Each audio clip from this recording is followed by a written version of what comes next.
Jen, what is the impact of early voting having on the race with just days to go?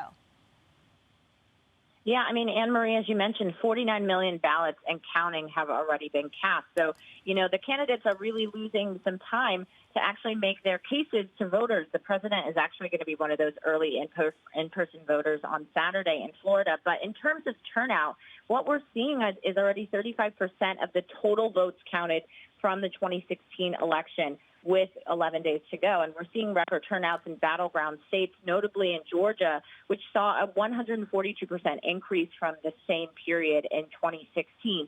But as you mentioned, as early voting has expanded, there have been more and more reports of issues that voters are facing in various states.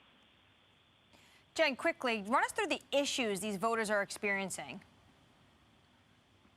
So one of the biggest things that I think a lot of people have been noticing are these long lines. So in places like Georgia, Wisconsin, Alaska, Florida, voters have been waiting upwards of 5 to 10 hours. There have also been several technical difficulties that voters have had to deal with. In particular, in Georgia, there was an hour and a half wait because some of the new polling devices that they were using were malfunctioning. But then, there's also been some allegations of voter suppression that are still intact for black voters. In particular, there are some lawmakers who are trying to enforce strict voter ID laws that, of course, in particular affect poor and minority communities. And there are also reports we heard earlier this week, the FBI director come out and say disinformation campaigns that are trying to suppress especially the black vote. And, we know Biden and Trump are both trying to target black men in particular.